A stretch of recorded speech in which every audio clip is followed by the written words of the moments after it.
ಇಲ್ಲಿ ಯಾರಾದರೂ ಕೊಂಡ್ಕೊಂಡಿದ್ದಾರೆ ಚಾಮುಂಡಿ ಬೆಟ್ಟನ? ಇಲ್ಲಿ ನನಗೆ ಬೇಕಾದ ಒಂದು ವಿಷಯ ಕೇಳು. ಹಿಂದೂಗಳ ಬೆಟ್ಟ ಅಂತ ಕೆಲವರು ಹೇಳ್ತಾ ಇದ್ದಾರಲ್ಲ, BJP ಪಾರ್ಟಿ ವಕ್ತಾರದಲ್ಲಿ ಕೂತಿರ್ಬೇಕು ಅಂತ ಕಾಣುತ್ತೆ, ನನಗೆ ಕಾಣಲ್ಲ. ಇಲ್ಲಿ ಹಿಂದೂಗಳ ಬೆಟ್ಟ ಅಂತ ಅಲ್ಲ, ಅಲ್ಲಿ ಆರಾಧನೆ ಮಾಡುವಂತ ದೇವಿ ಹಿಂದೂಗಳು ಆರಾಧನೆ ಮಾಡುವಂತ ತಾಯಿ ಅಂತ. ಅಲ್ಲಮ್ಮ, ನೀನೇ ಮೊದ್ಲು ಹೇಳುದೇನು ಹಿಂದೂಗಳ ಬೆಟ್ಟನ ಅಲ್ವಾ? ಅದು DK ಶಿವಕುಮಾರ್ ಸ್ಟೇಟ್ಮೆಂಟ್. ಈಗ ಮಾತು DK ಶಿವಕುಮಾರ್ ಅವರ ಸ್ಟೇಟ್ಮೆಂಟ್ ಅನ್ನ ನಾನು ನಿಮ್ಮ ಮುಂದೆ ಇಟ್ಟೆ. ಏನು ಅವ್ರು ಹೇಳ್ತಾರೆ ಚಾಮುಂಡಿ ಬೆಟ್ಟ ಹಿಂದೂಗಳ ಬೆಟ್ಟ ಅಲ್ಲ ಅಂತ DK ಶಿವಕುಮಾರ್ ಅವರ ಸ್ಟೇಟ್ಮೆಂಟ್. ಅಂದ್ರೆ ಹಿಂದೂಗಳ ಆಸ್ತಿ ಅಲ್ಲ ಅದು ಅಂತ. ಅದೇ ಅದು ಯಾರ ಆಸ್ತಿ ಅಲ್ಲ, ಅದು ಪ್ರೈವೇಟ್ ಆಸ್ತಿನ. ಬೆಟ್ಟ ಖಾಸಗಿ ಆಸ್ತಿ ಅಲ್ಲ. ಬೆಟ್ಟದಲ್ಲಿ ಖಾಸಗಿ ಆಸ್ತಿ ಕಟ್ಟಿರಬಹುದು ಅಲ್ಲಿ ಕೆಲವರು. ಆಯಿತು, ಈಗ ಒಂದು ಪ್ರಶ್ನೆ ನಾನೇ ಕೇಳ್ತೀನಮ್ಮ ಸಿಂಧೂರ. ಹೇಳಿ ಸರ್. ನೀನು BJP ವಕ್ತಾರನ್ನೇ ಬೇಕಾದ್ರೆ ಕೇಳು, ಇಲ್ಲ DKCನೇ ಕೇಳು. ಚಾಮುಂಡಿ ಬೆಟ್ಟ ಅನ್ನುವ ಹೆಸರು ಯಾವಾಗಲಿಂದ ಬಂದಿದೆ? ಆ ಬೆಟ್ಟ ಯಾವಾಗಲಿಂದ ಇದೆ? ಸುಮಾರು 300 ಮಿಲಿಯನ್ ವರ್ಷ, ಅದು ಬೇಡ 200 ವರ್ಷದಿಂದ ಇದೆ ಅಂತ ಅಂದ್ಕೊಳ್ಳ, 300 ವರ್ಷದಿಂದ ಇದೆ ಅಂತ ಹೇಳ. ಅದು ಯಾರೋ ಒಬ್ಬರು ರಾಜಕಾರಣಿ ಅವ್ರು ಹೇಳ್ತಾ ಇದ್ರು 2 ದಿವಸದಲ್ಲಿ, ಇದು ಯದುವಂಶದ ಅರಸರ ಇದು ಬೆಟ್ಟ ಅಂತ. ಯದುವಂಶದ ಅರಸರು ಬಂದದ್ದು ಯಾವಾಗಲಿಂದ? ಪಾಳೆಗಾರಿಕೆ ಶುರು ಆದದ್ದು ಯದುವಂಶದ್ದು 1399. ಅದುವರೆಗೆ ಬೆಟ್ಟ ಅಂದ್ರೆ ಆ ಕಲ್ಲು ಮುಳ್ಳೆಲ್ಲ ಕೇಳ್ತಿರೋದು, ಆ ಕಲ್ಲಿನ ಬಂಡೆಗಳೆಲ್ಲ ಕೇಳ್ತಾ ಇರೋದು. ಚಾಮುಂಡಿ ಬೆಟ್ಟಕ್ಕೆ ಮಹತ್ವ ಯಾಕೆ ಬಂದಿದೆ? ಆ ಚಾಮುಂಡಿ ತಾಯಿ ನೆಲೆಸಿರೋದಕ್ಕೆ, ಆ ಪವಿತ್ರತೆ ಬಗ್ಗೆ ಮಾತಾಡ್ತಿರೋದು. ಚಾಮುಂಡಿ ತಾಯಿದು ಆ ಬೆಟ್ಟ. ನೀವು ಬೆಟ್ಟ ಮಣ್ಣು ಕಲ್ಲಿನಿಂದೆಲ್ಲ ಮಾತಾಡ್ತಿರೋದು. ಅಲ್ಲಿನ ನಂಬಿಕೆ ಯಾರ್ದು? ಯಾರು ಅದನ್ನ ಪೂಜಿಸ್ತಾರೆ, ಯಾರು ಅದನ್ನ ಭಾವಿಸ್ತಾರೆ, ಯಾರು ಆಷಾಢದಲ್ಲಿ ಬರೀ ಕಾಲದಲ್ಲಿ ಉಪವಾಸದಲ್ಲಿ ಮೇಲಕ್ಕೆ ಹೋಗ್ತಾರೆ, ಯಾರು ದಿನನಿತ್ಯ ಅವ್ರು ಪೂಜೆ ಮಾಡ್ತಾರೆ, ಅಂಥವ್ರದ್ದು ಚಾಮುಂಡಿ ಬೆಟ್ಟ. ಈ ನಕ್ಸಲಿಸಮ್ನ ಇಲ್ಲಿ ತಗೊಂಡ್ಬಂದು ತೋರಿಸ್ಬೇಡಿ ನೀವು ಯಾರು ಕಿವಿ ಒಳಗಡೆ. ದಯಮಾಡಿ ಕಲ್ಲು ಮುಳ್ಳು ಬೇರೆ, ಭಾವನೆಗಳು ಬೇರೆ. ನಾವು ಮಾತಾಡ್ತಾ ಇರ್ತಕ್ಕಂಥದ್ದು ಭಾವನೆಗಳ ಬಗ್ಗೆ, ಹಿಂದೂ ದೇವತೆ ಬಗ್ಗೆ, ಹಿಂದೂ ಬೆದ್ರ ಬಗ್ಗೆ. ನೀವು ಮಾತಾಡ್ತಿರೋದು ಆ ಕಲ್ಲು ಗುಂಡುಗಳ ಬಗ್ಗೆ. ಇದೇ ವ್ಯತ್ಯಾಸ. ನಕ್ಸಲೈಟ್ಸ್ಗಳು ಮತ್ತೆ ಭಾವನೆ ಇರ್ತಕ್ಕಂಥ ಹಿಂದೂಗಳಿಗೂ ಇದೇ ವ್ಯತ್ಯಾಸ. ನಾವು ಮಾತಾಡ್ತಿದ್ದು ಭಾವನೆ ಬಗ್ಗೆ. DK ಶಿವಕುಮಾರ್ ಹೇಳಿದ್ರಲ್ಲ ಹಿಂದೂ ಆಸ್ತಿನ ಅಂತ ಕೇಳಿದ್ರೆ ಅವ್ರು ಹೇಳಿದ ಅರ್ಥ ಏನ್ ಹೇಳಿ? ಆ ಕಲ್ಲು ಗುಂಡು ಹಿಂದೂದಲ್ಲ ಅಂತಲ್ಲ, ಆ ದೇವಸ್ಥಾನ ಹಿಂದೂಗಳದ ಅಂತ ಹೇಳಿ. ನಂಜರಾಜ್ ಸರ್, ಒಂದು ವಿಚಾರ, one second please, one second sir. Nanjaraj sir, ನಾನು ಅವ್ರು ಭಾಷಣ ಮಾಡಿದ್ರಲ್ಲ, ಹಲೋ, ನಂಜರಾಜ್ ಸರ್ ಚಾಮುಂಡಿ ಬೆಟ್ಟ ಅಂದರೆ, ಅಲ್ಲ ಚಾಮುಂಡಿ ಬೆಟ್ಟ ಅಂದರೆ ಏನು? ಅದೇ ನಿಮ್ಮ ದಕ್ಷಿಣದ ಕಣ್ಣಿಗೆ ಕಲ್ಲು ಗುಂಡು, ನಮ್ಮ ಕಣ್ಣಿಗೆ ಭಾವನೆ ದೇವತೆ. ಅದು ಇದೇ ವ್ಯತ್ಯಾಸ. ನಂಜರಾಜ್ ಸರ್, ನಾನು ಒಂದ್ ನಿಮಿಷ ಅದು ನಂಜರಾಜ್ ಸರ್, ಒಂದು ನಿಮಿಷ ಸ್ವಲ್ಪ ಕೇಳಮ್ಮ ಅಮ್ಮ, ಸ್ವಲ್ಪ ಕೇಳಮ್ಮ. ಹೇಳಿ ಸರ್, ಹೇಳಿ. ಚಾಮುಂಡೇಶ್ವರಿ ದೇವಸ್ಥಾನ ಅಲ್ಲಿ ಈಗ ಪ್ರಸಿದ್ಧವಾಗಿರೋದ್ರಿಂದ ಅದನ್ನು ಚಾಮುಂಡಿ ಬೆಟ್ಟ ಅಂತ ಕರೀತಾರೆ. ಅಲ್ಲಿ ಪ್ರಸಿದ್ಧವಾದ ದೇವತೆ ಸರ್. ಆ ದೇವತೆನ ಆರಾಧಿಸುವಂತ ಯಾವ ಧರ್ಮ ಆರಾಧಿಸುತ್ತೆ ಸರ್? ಯಾರು ಅವಳನ್ನ ಆರಾಧಿಸ್ತಾ ಇದ್ದಾರೆ? ಪೂಜೆ ಯಾರು ಮಾಡ್ತಾ ಇದ್ದಾರೆ? ಮೈಸೂರಿನ ಇಲ್ಲಿ ಅಲ್ಲ, ಕಾಮ ಕೇಳಿದ್ರೆ ನಾನು ಹೇಳ್ತೀನಿ. Yes sir, please. ಇಲ್ಲಿ ದೈವಿ ಶಕ್ತಿ ಅಂತ ಯಾವುದನ್ನ ನಾವು ನಂಬ್ತೀವಿ, ಒಂದು ಶಕ್ತಿ. ಒಂದೊಂದು ವರ್ಗದಲ್ಲಿ ಒಂದೊಂದು ಹೆಸರಿರುತ್ತೆ ಅದಕ್ಕೆ. ಚರ್ಚಲ್ಲಿ ಅವರು ಇನ್ನೊಂದು ಕರೀತಾರೆ, ಸಿಖ್ರು ಇನ್ನೊಂದು ಕರೀತಾರೆ, ಮುಸ್ಲಿಮ್ರು ಇನ್ನೊಂದು ಹೇಳ್ತಾರೆ. ಅದು ಶಕ್ತಿ ಒಂದೇ. ಅಲ್ಲಿ ಯಾರು ಏನಾದ್ರೂ ಕರೀಲಿ ಸರ್, ಅಲ್ಲಿ ಆರಾಧನೆ ಮಾಡೋರು ಯಾರು ಸರ್? ಅದಕ್ಕೆ ಪ್ರಶ್ನೆ ಸರ್. ಅಲ್ಲ, ಆರಾಧನೆ ಈ ಸ್ವಾಮಿ, ನೂರಾರು ಜನ ಒಬ್ಬರೇ ಕಲ್ಲು ಬಂದು ಮಾಡೋದಿಲ್ಲ ಎಲ್ಲ ಕಡೆ ಸಿದ್ದೂರ. ಬರುತ್ತೆ. ಆರಾಧನೆಯನ್ನ ಬುದ್ಧರು ಮಾಡ್ತಾರೆ, ಜೈನರು ಮಾಡ್ತಾರೆ, ಕೇಳ್ರಿ. ಮಾಡ್ತಾರೆ. ಅವ್ರು ಅದನ್ನ ಮಾತಾಡ್ತಿರಲ್ರಿ. ಆ ನಾಡ ದೇವತೆಗೆ ಪ್ರಪಂಚದಾದ್ಯಂತ ಭಕ್ತರಿದ್ದಾರೆ. ಅದನ್ನ ಹಾಳು ಮಾಡುವಂತ Okay. ಕೆಲಸ ಬಿಜೆಪಿ ಯಾಕೆ ಮಾಡ್ತಾ ಇದೆ? ಕೇಳಿ ಇಲ್ಲಿ. ಕೇವಲ ಒಂದ್ ನಿಮಿಷ ಮೈಸೂರಿಗೆ ಕೆಟ್ಟ ಹೆಸರು ತರಲು ಹೊರಟಿದೆ ಬಿಜೆಪಿ. ಮಾತಾಡಕ್ ಬಿಡ್ರಿ ಅವ್ರಿಗೆ. ಒಂದ್ ನಿಮಿಷ ವೇಟ್ ಮಾಡಿ. ಯಾಕೆ ಹಿಂಗ್ ಮಾಡ್ತೀರಿ? ಅಲ್ಲ, ಬಿಜೆಪಿ ರಾಜಕಾರಣಿಗಳ ತರ ಮಾತಾಡ್ತೀಯಲ್ಲಪ್ಪ, ಅಲ್ಲ ಕೇಳಯ್ಯ. ಗುರುಗಳೇ, ಬಿಜೆಪಿ ಕಾಂಗ್ರೆಸ್ ಅಲ್ಲ, ಎಲ್ಲರೂ ಅವರು ನೀವು ರಾಜಕಾರಣಿಗಳ ಮಾತಾಡ್ತೀರಾ? ಕೇಳೋ ಸಹನೆ ಇಲ್ಲ. ದಯಮಾಡಿ ಅರ್ಥ ಮಾಡ್ಕೊಳ್ಳಿ. ಅಲ್ಲ, ಬೆಟ್ಟ ಅಂದ್ರೆ ನಾನ್- ಮಣ್ಣಿನ ನೋಡಮ್ಮ ವಿಚಾರ ಇಲ್ಲಿ. ಮಾತಾಡ್ತಿಲ್ಲ ಇಲ್ಲಿ. ಓಕೆ, ನಾನು ಲೆಟ್ ಮಿ ಫಿನಿಶ್. ಕೇಳಯ್ಯ ಇಲ್ಲಿ. ನಾವು ಹೇಳ್ತಾರೆ, ನೀವು ಕೇಳಿಸ್ಕೊಳ್ಳಿ. ಕಲ್ಲು ಮುಂದಲ್ಲ, ಕೇಳ ಭಾವನೆ ಬಾಯಿಲಿ. ಬಗ್ಗೆ ಮಾತಾಡ್ರಿ. ಆ ಭಾವನೆ ಬಗ್ಗೆ ಒಂದ್ ಮಾತಾಡಿ. ನಿಮಿಷ, ಆ ಮೈಸೂರು ಅರಮನೆಯಲ್ಲಿ ಚಾಮುಂಡಿ ಅವರ ಬೇರೆ ಕಲ್ಲುಗುಂಡಿಗಳಿಗೆ ಯಾಕೆ ಜನ ಹೋಗಲ್ಲ? ಸಾಂಸ್ಕೃತಿಕ ಕಾರ್ಯಕ್ರಮವನ್ನ ಮಾತಾಡೋದಕ್ಕೆ ಬೆಟ್ಟದ ಬಗ್ಗೆ ಯಾಕೆ ಹೇಳ್ತೀರಾ? ಸಾಂಸ್ಕೃತಿಕ ಬೆಟ್ಟದ ಭಾವನೆ ಬಗ್ಗೆ ಕಾರ್ಯಕ್ರಮ ಮಾತಾಡಿ. ಯಾರು ಪ್ಯೂರ್ಲಿ ಸಾಂಸ್ಕೃತಿಕ How can you say- ಕಾರ್ಯಕ್ರಮ. ಯಾವ್ದು It is a cultural ಸಾಂಸ್ಕೃತಿಕ program? ಯಾವ್ದು ಕಾರ್ಯಕ್ರಮ. ಒಂಚೂರು ಹೇಳ್ತೀರಾ? ಒಂದು ನಿಮಿಷ, ವಿಜಯನಗರ ಸಾಮ್ರಾಜ್ಯ ಯಾವ್ದು cultural ಒಂದು program ನಿಮಿಷ ಅಂದ್ರೆ ನಿಮ್ಮ ಕೇಳಿಸ್ಕೊಳ್ಳಿ. ಲೆಕ್ಕದಲ್ಲಿ ಯಾವ್ದು? ವಿಜಯನಗರ ಅಷ್ಟು ಆಕ್ಟಿವಿಟಿ ಸೇರಿ it's a ಸಾಂಸ್ಕೃತಿಕ ಏ, ಕಾರ್ಯಕ್ರಮ. ಏನ್ ಮಾತಾಡ್ತೀರಿ? ಸಾಂಸ್ಕೃತಿಕ ಕೇಳಮ್ಮ ಇಲ್ಲಿ, ಕಾರ್ಯಕ್ರಮದ ಸಿಂಧೂರ. ಭಾಗವಾಗಿ ಪೂಜೆ ಸಿಂಧೂರ, ಮಾಡ್ತೀವಿ. ಒಂದ್ ನಿಮಿಷ ಇರಿ, ಅವ್ರು ಮಾತಾಡಿ. ಅವರಿಗೆ ಸ್ವಲ್ಪ ಅವ್ರಿಗೆ ಇರಕ್ಕೆ ಹೇಳಮ್ಮ ಸ್ವಲ್ಪ. ಈಗ ನಾನು ಅರ್ಧ ಹೇಳ್ತಿದ್ದಂಗೆ ಶುರು ಮಾಡಿದ್ರಿ. ಬೆಟ್ಟ ಅಷ್ಟು ವರ್ಷಗಳಿಂದಿದೆ. ಚಾಮುಂಡಿ ಬೆಟ್ಟ ಅಂತ ಹೆಸರು ಯಾವಾಗಿಂದ ಬಂತಿದೋ ಅವ್ರಿಗೆ ಗೊತ್ತಿದೆಯಾ? ಕೇಳು, ಯಾವಾಗಿಂದ ಬಂತು ಚಾಮುಂಡೇಶ್ವರಿ ಬೆಟ್ಟ ಅಂತ? ಹಾಂ, ಭಾರತಕ್ಕೆ ಸ್ವಾತಂತ್ರ್ಯ ಬಂದದ್ದು 1947 ನಾವು ಕಲ್ಲು ಇಸ್ವಿ. ಬಂಡೆ ಅಲ್ಲ, ಚಾಮುಂಡಿ ತಾಯಿ ಬಂದ ಮೇಲೆ ಚಾಮುಂಡಿ ಬೆಟ್ಟ ಗುರುಗಳೇ, ಆಯ್ತಲ್ಲ. ಅಲ್ಲ, ಆ ಬೆಟ್ಟದ ಬಂದೆ ಬಗ್ಗೆ ಬಂದೆ ನೂರಾರು ಹತ್ರ ಕಲ್ಲು ಗುಡ್ಗಳಿದಾವೆ. ಎಲ್ಲದಕ್ಕೂ ಅಲ್ಲಮ್ಮ. ನಡ್ಕೊಂಡು ಹೋಗ್ತಾರೆ ಆಷಾಢದಲ್ಲಿ. ಎಲ್ಲದಕ್ಕೂ ಭಕ್ತಿಯಿಂದ ಬೇಡ್ಕಂತಾರ.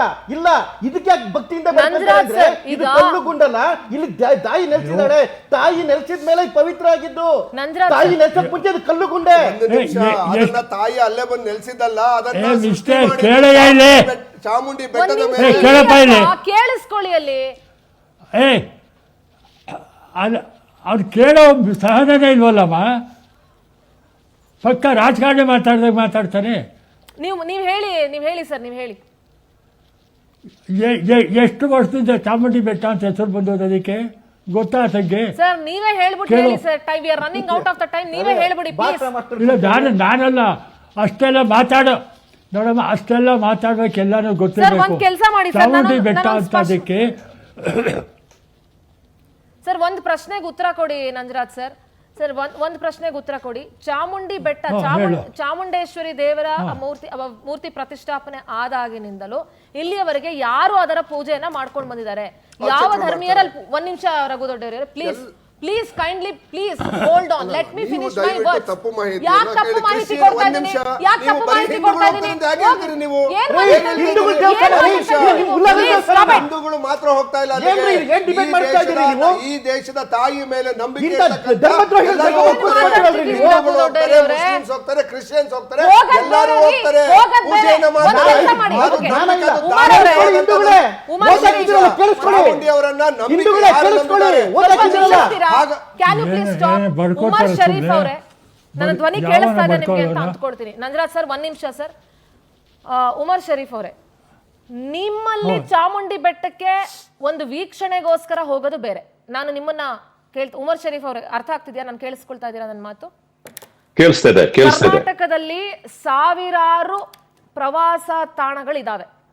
ಅನೇಕ ದೇವಸ್ಥಾನಗಳು ಸರ್ಕಾರದ ಕೆಳಗಡೆ ಇರಲಿ ಇಲ್ಲದೆ ಇರಲಿ, ಅನೇಕ ದೇವಸ್ಥಾನಗಳು ಕೂಡ ಇವತ್ತು ಪ್ರವಾಸಿಗರು ಹೋಗಿ ಬರೋಂಥವ್ರು ಇದ್ದಾರೆ.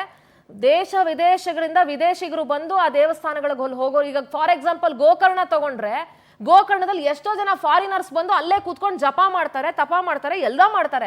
ಹಂಗಂತ ಆ ದೇವಸ್ಥಾನವನ್ನ ಆ ಫಾರಿನರ್ಸ್ ಸಂಬಂಧಪಟ್ಟಂತ ದೇವಸ್ಥಾನ ಅಂತ ಹೇಳಕ್ಕಾಗಲ್ಲ. Do you agree with this point? Yes, I totally agree. Yes. ನೀವು ಹೇಳುವ ಮಾತನ್ನ ನಾನು ಒಪ್ಪಿಗೆ ಕೊಡ್ತೀನಿ. ಓಕೆ, ಈಗ ಚಾಮುಂಡಿ ಬೆಟ್ಟದಲ್ಲಿ ರಘು ದಡ್ಡೇವ್ರಿಯವರು ಹೇಳ್ದಂಗೆ ಹಿಂದೂಸು ಬರ್ಬೋದು, ಕ್ರಿಶ್ಚಿಯನ್ಸು ಬರ್ಬೋದು. ಅದು ಒಂದು ಧಾರ್ಮಿಕ ನಂಬಿಕೆ ಇರುವಂತ ಹಿಂದೂಗಳ ಶ್ರದ್ಧಾ ಕೇಂದ್ರದ ಜೊತೆಗೆ ಇವತ್ತು ವಿಶ್ವವಿಖ್ಯಾತಿಯನ್ನ ಪಡ್ಕೊಂಡಿರೋದ್ರಿಂದ ಸಾವಿರಾರು ಜನ, ಲಕ್ಷಾಂತರ ಜನ ವಿದೇಶಿಗರು ಬಂದು ಆ ದೇವಸ್ಥಾನದ ಒಳಗಡೆ ಬಂದು ನೋಡ್ಕೊಂಡು ದೇವ್ರ ದರ್ಶನ ಮಾಡ್ಕೊಂಡು ಹೋಗ್ಬೋದು. ಹಾಗಂದ ಮಾತ್ರಕ್ಕೆ ಆ ದೇವಸ್ಥಾನ ಹಿಂದೂಗಳಿಗೆ ಮಾತ್ರ ಆಸ್ತಿ ಅಲ್ಲ. ಹಂಗಂದ್ರೆ ಆ ದೇವಸ್ಥಾನದಲ್ಲಿ ನಿಮ್ಮವ್ರು ಹೋಗಿ with due respect to all religion ನಾನು ಈ ಮಾತನ್ನ ಹೇಳ್ತಾ ಇದ್ದೀನಿ. ನನಗೂ ಕೂಡ ಬಹಳ ಜನ ಮುಸಲ್ಮಾನ ಸ್ನೇಹಿತರಿದ್ದಾರೆ. ಈಗ ನಿಮ್ಮ ಒಂದು ಮಸೀದಿ ಅಥವಾ ದರ್ಗಾದಲ್ಲಿ ಬೇರೆ ಧರ್ಮೀಯರನ್ನ ಒಳಗಡೆ ಬಿಟ್ಟು ನೀವು ನಿಮ್ಮ ಆಚರಣೆಗಳನ್ನ ಮಾಡಿಸ್ತೀರಾ? ಮಾಡ್ಸಲ್ಲ. ಇವಾಗ ನನ್ನ ಮಾತನ್ನ ಕೇಳಿಸ್ಕೊಳ್ಳಿ. ಒಂದೇ ಒಂದು ನಿಮಿಷ ಪ್ರಶ್ನೆ ಪೂರ್ತಿ ಮಾಡ್ಬಿಡ್ತೀನಿ. ಮಾಡಿಸ್ತೀರಾ? ಇಲ್ಲ, ಮಾಡ್ಸಲ್ಲ. ಈಗ ಚಾಮುಂಡಿ ಬೆಟ್ಟ ಹಿಂದೂಗಳ ಆಸ್ತಿ. ಆಸ್ತಿ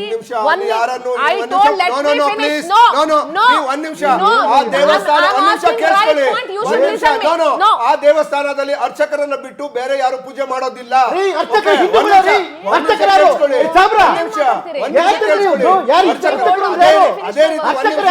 ಹಾಗಾಗಿ ಆ ದೇವಸ್ಥಾನಕ್ಕೆ ಮುಸಲ್ಮಾನರು ಹೋಗಿ ಪ್ರಾರ್ಥನೆ ಮಾಡ್ತಾರೆ, ಹಿಂದೂಗಳು ಹೋಗಿ ಮಾಡ್ತಾರೆ. ಸಂಖ್ಯೆ ಕಮ್ಮಿ ಇರಬಹುದು.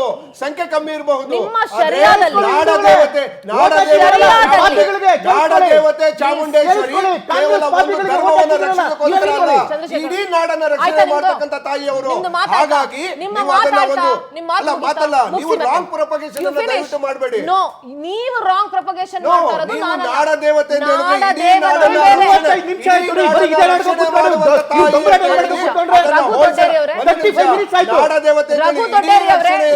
ನಾಡಿನ ರಕ್ಷಣೆಗಾಗಿ ನಾಡದೇವತೆಯನ್ನು ಇಟ್ಕೊಂಡು ಒಂದ್ ಕೆಲಸ ಮಾಡಿ. ನೀವೇ ಹೇಳ್ತಿದ್ದೀರಿ, ಉಮರ್ ಶರೀಫ್ ಅವ್ರು ಇಲ್ಲೇ ಇದ್ದಾರೆ, ನೀವು ಇಲ್ಲೇ ಇದ್ದೀರಿ. ನಾಡದೇವತೆ, ನಾಡನ್ನ ರಕ್ಷಣೆ ಮಾಡೋ ತಾಯಿ. ಒಂದು ಕೆಲಸ ಮಾಡಿ, ನಿಮ್ಮ ಸರ್ಕಾರದ ವತಿಯಿಂದ ಈ ಕ್ಷಣದಿಂದಲೇ ಎಲ್ಲ ಧರ್ಮ, ಮುಸಲ್ಮಾನ್ ಧರ್ಮದವ್ರಿಗೆ, ಕ್ರಿಶ್ಚಿಯನ್ ಧರ್ಮದವ್ರಿಗೆ ಚಾಮುಂಡೇಶ್ವರಿ ಫೋಟೋನ ಒಂದೊಂದು ಗಿಫ್ಟ್ ಆಗಿ ಕೊಡಿ. ಅವ್ರು ಎಲ್ಲರೂ ಅವ್ರವ್ರ ಮನೇಲಿ ಇಟ್ಕೊಂಡು ಅದನ್ನ ಪೂಜೆ ಮಾಡಿ ದೀಪ ಹಚ್ಚಿ ಅರ್ಶನ ಕುಂಕುಮ ಹಚ್ತಾರ ಮಾಡಿ ತೋರಿಸಿ. ನಾಡದೇವತೆ ಅಲ್ವಾ, ನಾಡ್ ಕಾಯೋ ದೇವಿ ಅಲ್ವಾ, ಎಲ್ಲರನ್ನು ರಕ್ಷಣೆ ಕೊಡಕ್ಕಿರೋದಲ್ವಾ? ಎಲ್ಲರ ಮನೆಗೂ ಒಂದು ಫೋಟೋ ಕೊಡಿ ನೋಡೋಣ. ಫೋಟೋ ಇಡಿಸ್ರಿ ನೀವು. ಫೋಟೋ ಇಡಿಸ್ಬಿಟ್ಟು ಮಾತಾಡಿ. ನೀವು ದರ್ಗಾದ ಇಟ್ಕೋತೀರಾ? ಫೋಟೋ ಇಡಿಸ್ಬಿಟ್ಟು ಮಾತಾಡಿ. ನೀವು ಮುಸಲ್ಮಾನರು ನೀವು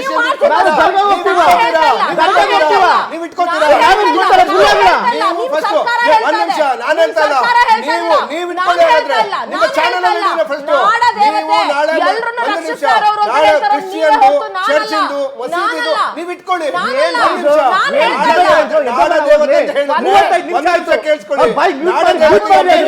ನಿಮ್ಗೆ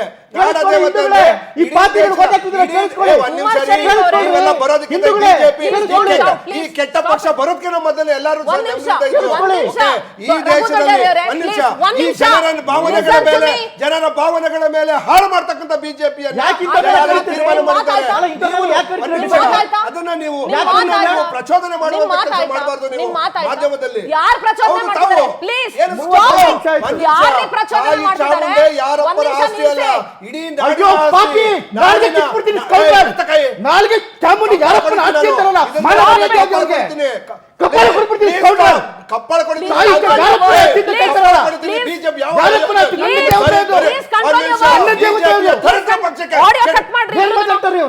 ದರಿದ್ರ ಪಕ್ಷಕ್ಕೆ ಬಿಜೆಪಿ ಹೌದು. 7 ಕೋಟಿ ಕನ್ನಡಿಗರಿಗೆ ನೀವು ಕೇವಲ ನಿಮ್ಮ ತವಲಿಗೆ, ರಾಜಕೀಯ ತವಲಿಗೆ ಹೋಗಿ ರಿಸ್ಟ್ರಿಕ್ಷನ್ ಮಾಡ್ತೀರಿ. ಒಂದ್ ನಿಮಿಷ ರಘು, 7 ಕೋಟಿ ಕನ್ನಡಿಗರನ್ನು ರಕ್ಷಣೆ ಮಾಡುವಂತ ತಾಯಿ. ಸೋತು ಸುಣ್ಣ ಆಗಿದೆ ಅಂತ ಹೇಳಿ. ಉಮರ್ ಶರೀಫ್ ಅವರೇ, ನಿಮಗೆ ನೇರವಾದ ಪ್ರಶ್ನೆ ನಂದು. ನಾಡ ದೇವತೆ ಅಂತ ಕರೆದಿದೀವಿ, ಯಾಕೆ ಅಂತಂದ್ರೆ ಅವಳಿಗೆ ಆ ಸ್ಥಾನ ಕೊಟ್ಟಿರುವಾಗ ಅವಳು ಆ ನಾಡನ್ನ ರಕ್ಷಣೆ ಮಾಡ್ತಾಳೆ ಅನ್ನೋ ನಂಬಿಕೆ ಇದೆ. ನಾಡ ದೇವತೆ ಅಂತ ಕರೆದ ಮಾತ್ರಕ್ಕೆ ಆಕೆಯ ಫೋಟೋವನ್ನ ನಿಮ್ಮ ಎಲ್ಲ ಧರ್ಮಗಳ ಮನೇಲಿ ಇಟ್ಕೊಂಡು ಪೂಜೆ ಮಾಡೋದಕ್ಕೆ ನೀವೆಲ್ಲರೂ ರೆಡಿ ಇದ್ದೀರಾ? ಪ್ರಶ್ನೆ ಚೆನ್ನಾಗಿದೆ. ಎಲ್ಲರೂ ಸ್ವಲ್ಪ ಸಹನೆಯಿಂದ ಕೇಳಬೇಕಾಗುತ್ತೆ. ಉತ್ತರನ್ನು ಕೇಳಿ ನೋಡಿ. ಹಿಂದೂಗಳ ನಂಬಿಕೆ ನಮ್ಮ ನಂಬಿಕೆ ಇಲ್ಲ. ನಾವು ಬಂದು ಚಾಮುಂಡೇಶ್ವರಿಯನ್ನ ನಾಡದೇವತೆ ಅಂತ ನಾವು ನಂಬ್ತಿಲ್ಲ. ಫಸ್ಟ್ ವಿಷಯ ಅದು ಹಿಂದೂಗಳ ನಂಬಿಕೆ. ಅದು ಹಿಂದೂಗಳ ನಂಬಿಕೆ, ನಮ್ಮ ನಂಬಿಕೆ ಇಲ್ಲ. ಆದ್ರೆ 10 ದಿನ ನೀವು ಮಾಡುವಂತಹ ದಸರಾ ಹಬ್ಬ ಬಂದು ಟಿಪ್ಪು ಸುಲ್ತಾನ್ ಕಾಲದಲ್ಲಿನೂ ಆ ದಸರಾ ಹಬ್ಬ ಇತ್ತು. ಹೈದರಾಲಿ ಕಾಲದಲ್ಲೂ 1761 ಇಂದ 1799 ವರೆಗೂ ಇತ್ತು. ಆದ್ರೆ ಆ ಕಾಲದಲ್ಲಿ ಏನ್ ಮಾಡಿದ್ರಂದ್ರೆ, ಆ ಕಾಲದಲ್ಲಿ ಈ ಪೂಜೆ ಪುನಸ್ಕಾರ ಅದು ಒಂದು ಸೆಪರೇಟ್ ರೂಟ್ ನಲ್ಲಿ ಮಾಡ್ತಿದ್ರು.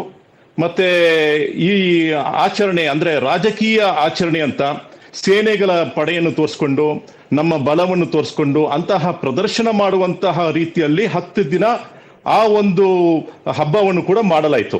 ಹಾಗಾಗಿ ಇದರಲ್ಲಿ ಎರಡು ನಾನು ನೋಡ್ತಾ ಇದ್ದೀನಿ. ನಾವು ಪೂಜೆ ಪುನಸ್ಕಾರದಲ್ಲಿ ನಾವು ಭಾಗಿಯಾಗುವುದಿಲ್ಲ, ಇದು ಕ್ಲಿಯರ್ ಆಗಿ ಹೇಳಿದ್ದೀನಿ. ಆದ್ರೆ ಹಬ್ಬದಲ್ಲಿ ನಾವು ಭಾಗಿಯಾಗಿರ್ತೀವಿ. ನೀವು ಮಾಡತಕ್ಕಂತ ನಿಮ್ಮ ಹಬ್ಬಗಳಲ್ಲಿ ನೀವು ಮಾಡತಕ್ಕಂತ ಏನೇ ಕಲ್ಚರಲ್ ಆಕ್ಟಿವಿಟಿ ಇರ್ಬೋದು, ಅಲ್ಲಿ ನೀವು ಒಂದು ಏನು ಜಂಬೂ ಸವಾರಿ ಮಾಡ್ಬೋದು, ಅದರಲ್ಲಿ ನಾವು ಭಾಗಿಯಾಗಿ ನೋಡ್ತಿರ್ಬೋದು. ಅದ್ರ ಜೊತೆಗೆ ನಾವು ಆ ಪ್ರದರ್ಶನಗಳಲ್ಲಿ ಇಲ್ಲಿ ಇನ್ನೊಂದು ಸ್ಪಷ್ಟನೆ ಕೊಟ್ಬಿಡ್ತೀವಿ. ಇಲ್ಲಿ ನೋಡ್ರಿ, ಅಲ್ಲಿ ಸಾಕಷ್ಟು ಕಲ್ಚರಲ್ ಪ್ರೋಗ್ರಾಮ್ಸ್ ಆಗುತ್ತೆ. ಅಲ್ಲಿ ಮುಸಲ್ಮಾನ್ ಧರ್ಮದ ಮಕ್ಕಳು ಭಾಗಿಯಾಗ್ತಾರೆ, ಮುಸಲ್ಮಾನ್ ಧರ್ಮದ ಮಹಿಳೆಯರು ಭಾಗಿಯಾಗ್ತಾರೆ, ಗಂಡಸರು ಭಾಗಿಯಾಗ್ತಾರೆ. ಅಲ್ಲಿರುವಂತ ಎಷ್ಟೋ ಪೊಲೀಸ್ ಅಧಿಕಾರಿಗಳಲ್ಲಿ ಎಲ್ಲಾ ಧರ್ಮದ ಅಧಿಕಾರಿಗಳು ಇರ್ತಾರೆ. ಅಲ್ಲಿರುವಂತ ಎಷ್ಟೋ ಜನ ಆಫೀಸರ್ಸ್ ಗಳಲ್ಲಿ ಎಲ್ಲಾ ಧರ್ಮದವರು ಕೂಡ ಇರ್ತಾರೆ. ಅದ್ರ ಬಗ್ಗೆ ನಮ್ಮ ತಕರಾರಲ್ಲ. ಒಂದ್ ನಿಮಿಷ ಪ್ಲೀಸ್. ಚರ್ಚೆ ಏನು? ಈ ಚರ್ಚೆ ಆಗ್ಬೇಕು. ಚರ್ಚೆ ಏನಕ್ಕೆ ಮಾಡ್ತಿದ್ದೀವಿ ಅನ್ನೋದನ್ನ ಅರ್ಥ ಮಾಡ್ಕೊಂಡು ಮಾತಾಡಿ. ಚರ್ಚೆ ಬಂದಿರೋದು ಸಾಂಸ್ಕೃತಿಕ ಕಾರ್ಯಕ್ರಮದಲ್ಲ. ಜನ ನೆಮ್ಮದಿಯಾಗಿರೋದು ಬೇಡವಾ ಬಿಜೆಪಿ ಅವರಿಗೆ?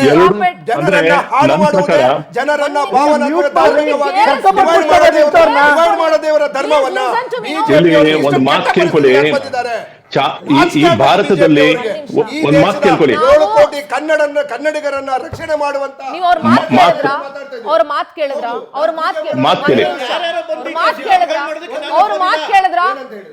ಕೇಳಿದ್ರ ಅವ್ರು ಏನಂದ್ರು?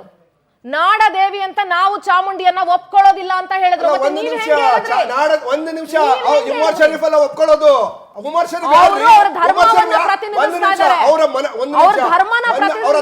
ರೆಪ್ರೆಸೆಂಟ್ ಮಾಡ್ತಿಲ್ಲ, ಅವರು ವೈಯಕ್ತಿಕವಾಗಿ ಕೊಡ್ತಾರೆ. 7 ಕೋಟಿ ಕನ್ನಡಿಗರ ಸಾರ್ವಜನಿಕ ಆಸ್ತಿ 7 ಕೋಟಿ ಕನ್ನಡಿಗರಿಗೆ. ಆದ್ರೆ ರಘು ದೊಡ್ಡೇರಿ ಅವರೇ, ಕನ್ನಡಿಗರನ್ನ ನೀವು ಇಲ್ಲಿ ಬಳಸಿದಂತ ಮಾತಿದೆಯಲ್ಲ, ತಾಯಿ ಚಾಮುಂಡೇಶ್ವರಿ ಯಾರಪ್ಪನ ಮನೆ ಆಸ್ತಿ, ಕಾಂಗ್ರೆಸ್ ಮನೆ ಆಸ್ತಿ ಅನ್ಕೊಂಡಿದ್ದೀರಿ.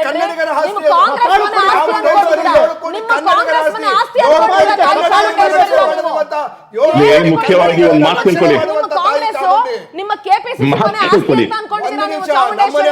ಬಿಜೆಪಿ ಕೇಶವ ಕೃಪದ ನಿಮ್ಮ ಕೆಪಿಸಿಸಿ ಬಗ್ಗೆ ಮಾತ್ರ ಮಾತಾಡಿ ನೀವು ಅಷ್ಟೇನೆ. ಚಾಮುಂಡೇಶ್ವರಿ ಯಾರಪ್ಪನ ಮನೆ ಆಸ್ತಿ ಅಂತ ಹೇಳಕ್ಕೆ ನಿಮಗೆ ಯಾವ ಅಧಿಕಾರನೂ ಕೂಡ ಇಲ್ಲ.